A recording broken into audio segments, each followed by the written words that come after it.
Good morning. It takes a while to get started on 8 channels simultaneously, so you have to give me a minute to get wound up.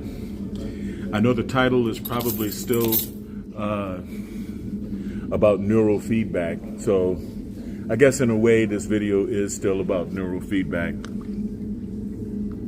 I'm not sure if I changed my title on Restream last night, but either way, I'm going to do another peak performance neurofeedback video after this, so I might as well not change the video titles until after I do it. So in essence, this video is also part of the peak performance neurofeedback series, because when you are training the brain, especially with neurofeedback, with EEG biofeedback, you're forcing the neurons into under the probes, right, in the neocortex, into a state of hyperplasticity. It's technically known as neurodendritic plasticity, and even though it does slow down when you reach 25, 26, 27 years old, it never stops. Just like you can always build muscle, it just takes a little bit longer, a little bit more patience and stoicism. You can build muscle at any age, right? And I'm coming up on my 60th birthday in January, and you can also create a situation where you're developing dendrites. Now, dendrites are like branches, right? If you understand the way neurons work, you have the axion from which it receives information, and you have the dendrites. The dendrites are like branches, okay? And just like on a tree branch, branches can grow from other branches, right? You have a branch and it has branches growing from it, right? Then that branch can also have little branches growing from it. Well, that's called plasticity. And with regard to the brain, what we're doing is we're stimulating neurodendritic plasticity. So then training along the somatosensory band, or the motor cortex, the center of the brain, which is known to be the place to train for athletic peak performance. And what you do is you create a state of hyperneurodendritic plasticity in the brain, and right in the area where it controls the motor cortex. It controls voluntary movement, right? Picking up things, picking up weights, doing things, physical activity, right? I've shown you on previous videos where on the motor cortex affects what, right? But what we're doing with the neurofeedback is akin to hitting it with a softball. So the probe is there where you're trying to train, but you're actually affecting the whole area around there, like the size of a baseball. So it's a blunt instrument, right? But it nevertheless does work, right? And all of these tools are pretty much blunt instruments, but the concept of training the motor cortex for peak athletic performance is not new, right? In fact, yesterday I trained, and I'm going to get started swimming, but yesterday I trained the frontal lobe and the motor cortex together. Today I'm going to do the motor cortex against the cerebellum, which has to do with sports and repetitive motion that you train to the point of perfection, right? Like our elite athletes. But nevertheless, let's get started.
Yes.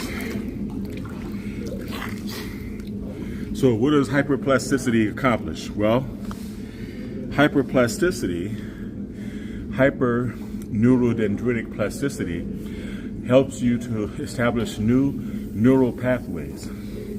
That's why when we train, we reference. So train the frontal lobe, referencing the somatosensory band, or the motor cortex, or the parietal lobe, or the occipital lobe.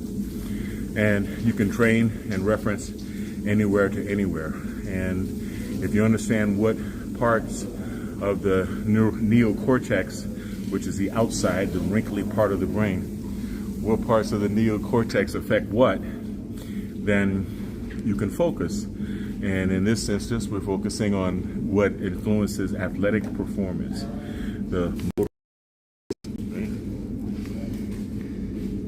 Yesterday I trained and referenced the frontal lobe. Today I'm going to train the motor cortex, referencing the, well, at the bottom of the occipital lobe, the cerebellum, right? Cerebellum.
Basically, this is an inside-out approach to fitness, right? And this is what I suggest for men over 50, because lifting weights, working out, running, standing upright, it puts a lot of compression on your spine, on the discs between your vertebrae. And when you get older, it can cause problems.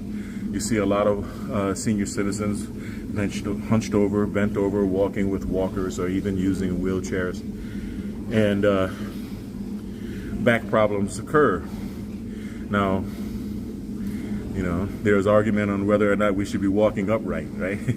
But nevertheless, it does happen. And if you've been lifting weights throughout your youth, you're going to find that you may have some bulging or herniated discs. You may have wedged discs, and sometimes they may hit a nerve like the sciatic nerve, and it'll cause a lot of pain. Sciatica is, man, your soul hurts when you have sciatica. That's a pain I don't wish on anyone. And I had it. So I got an inversion table, and I started hanging upside down with a cervical collar with dumbbells hanging off of it, believe it or not. And I did so for about 27 minutes one day, and pop, the bulged disc that was pressed up against my sciatic nerve popped open. And it hurt. It hurt right there on my back, but I didn't have sciatic pain down my leg anymore. The pain immediately relocated to the point of impact on the sciatic nerve after it had gotten relieved. I had to get my son to help me back on the bed, and I did that inversion for I think about a week straight, 6-7 days straight, and then, you know, it strengthened up. And then I realized after having an MRI that I had a number of discs and intervertebral discs that had problems. So I took about a year and a half, and did a lot of inversion. And because I believe if you want to reap the rewards of having built a nice basis of muscle throughout your younger years, then which is essential, then you have to regroup, just like the eagle, right? Plucks away his own claws and feathers and beak, you know, when he reaches middle age, 50 years or so that it grows back stronger for the next 50 years. We have to downshift and take care of the spine and take care of the cardiovascular system, right? Because another drawback to bodybuilding is hypertension, and you don't want to go that route, and you don't want to go the route of Ronnie Coleman getting spinal surgeries. So bodybuilders over 50, and I'm talking to you, Raymel. You know I'm talking to your ass. Take time to take care of your spine. Hang upside down. Do some inversion therapy. And hang upside down and get in the pool or run, and make sure that you're taking care of your heart. Right? Take the next phase of fitness from the inside out. Right? The mind, the spine, and the heart, and then continue to have fun with muscle.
So 24-hour fitness, be back. Like Arnold would say, I'll be back. I love taking advantage of these holiday days because you can really make some gains. You know, you can really work out and The weather has been superb in the 60s. You really can't beat it here in Southern California. So I might drag Kai to the beach and run. I don't know. Maybe not. Maybe we'll just lift. All right. So thank you for watching the Peak Performance Protocol.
Wishing everyone a happy Thanksgiving,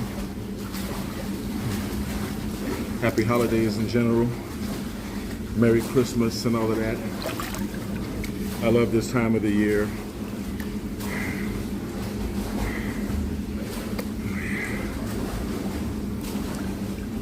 And thank you for watching the Peak Performance Protocol. I gotta burn this fat off. I got BTs.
Yes. Shout out to my kids, Kai, Katie, and Yvonne. Love you guys. I do all of this for you. Shout out to the biometrics team. Thank you. You ladies mean everything to me. Literally. And I appreciate you. I really do. Let's finish this up.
So why in the morning?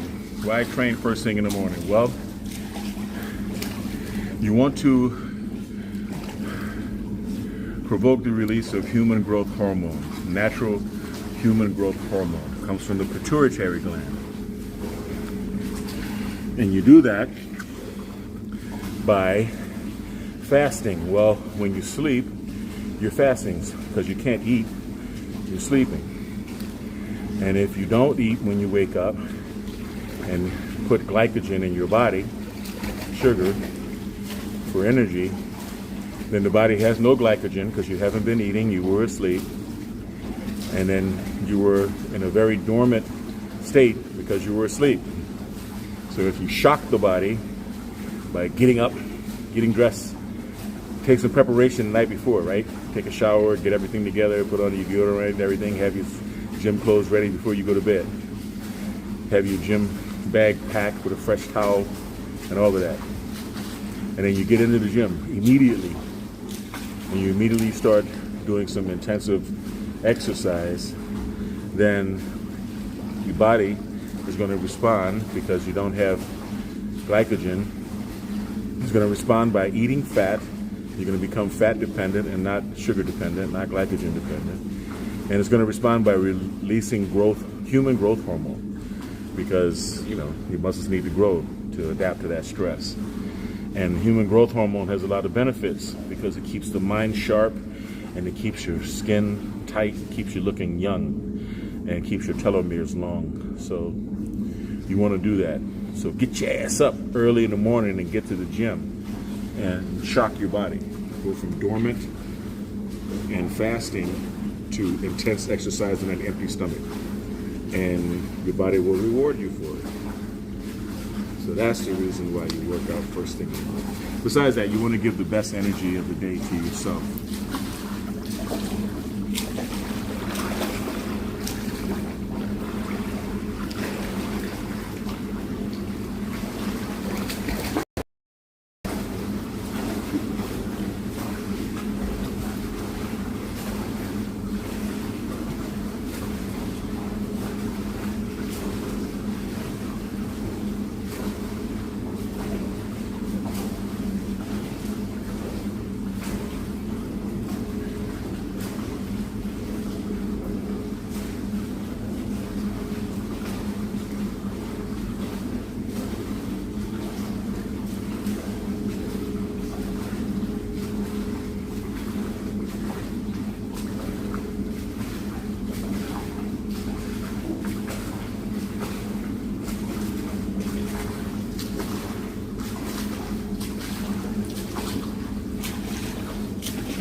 must confess,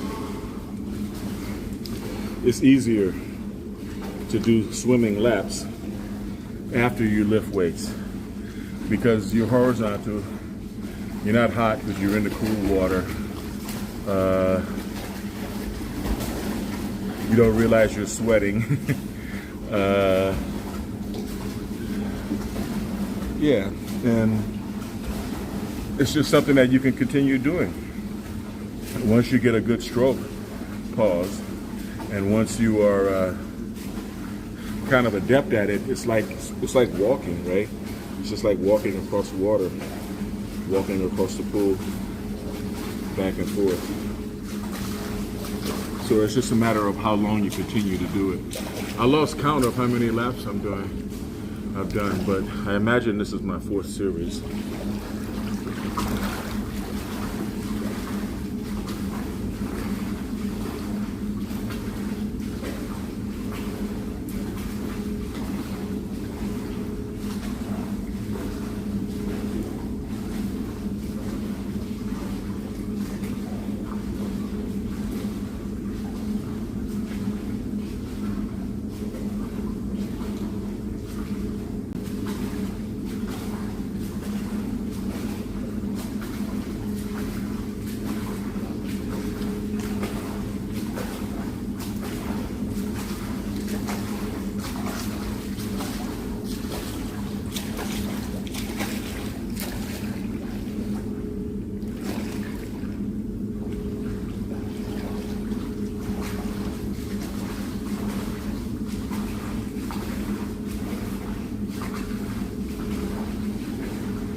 Everybody says that swimming is the best exercise because you work muscles that you never knew you had.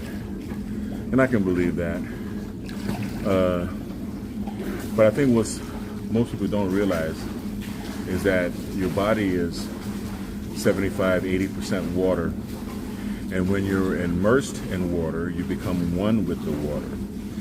And as you're swimming, you're not only working your voluntary muscles, you're also improving the health of your innards, of your internal organs. You're improving your renal health, kidneys especially, and your heart, of course, and everything that's affected by your circulatory system, which is standard. But I'm going to finish this up because I know Kai Kai is waiting for me to pick him up.